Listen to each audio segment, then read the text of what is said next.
అనంతపురం జిల్లా తాడిపత్రి వైఎస్ఆర్సీపీ విద్యార్థి విభాగం నేత కాశీ మనోజ్ను కిడ్నాప్ చేశారు దుండగులు. విచక్షణారహితంగా దాడి చేసి వెంకటాపల్లి వద్ద మనోజ్ను వదిలేశారు దుండగులు. దాడిలో తీవ్రంగా గాయపడ్డారు కాశీ మనోజ్. కాశీ మనోజ్ కిడ్నాప్ దాడి వెనుక టీడీపీ నేతల ప్రమేయంపై పోలీసులు అనుమానాన్ని వ్యక్తం చేస్తున్నారు.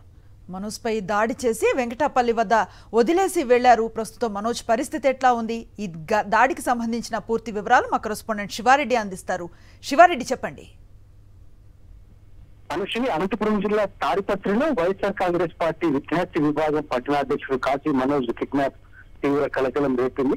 కిడ్నాప్ చేశారు. ఆ తర్వాత విచక్షణాయుతంగా దాడి చేసి రూరల్ మండలానికి సంబంధించిన వెంకటాంపల్లి గ్రామంలో వదిలిపెట్టేసి వెళ్లారు. అయితే ఈ ఘటనకు సంబంధించి అనేక అనుమానాలు వ్యక్తం అవుతున్నాయి. స్థానికంగా ఉన్న టీడీపీ నేతలు, అదేవిధంగా దేశీ వర్గీయులు ఈ ఘటనకు పాల్పడినట్లు వైఎస్ఆర్ కాంగ్రెస్ పార్టీ శ్రేణులు పూర్తి స్థాయిలో అనుమానం వ్యక్తం చేస్తున్న పరిస్థితి కనిపిస్తుంది. ఎందుకంటే తాడిపత్రి పట్టణంలోని గాంధీనగర్ లో ఉన్న టీ కేఫ్ లో టీ తాగుతుండగా కాశీ మనోజ్ ను ఒకసారిగా దుండగులు వచ్చారు. అదేవిధంగా విచక్షణాయుతంగా కొట్టుకుంటూ వెహికల్ లో తీసుకెళ్లిన తర్వాత కూడా విచక్షణాయుతంగా తలపైన, అదేవిధంగా కాళ్ళు చేతుల పైన దాడికి పాల్పడ్డారు. ఆ తర్వాత వెంకటాపల్లి గ్రామానికి తీసుకెళ్లి అక్కడ నిర్మానుష ప్రదేశంలో వదిలిపెట్టేసి వెళ్ళే పరిస్థితి కల్పిస్తోంది.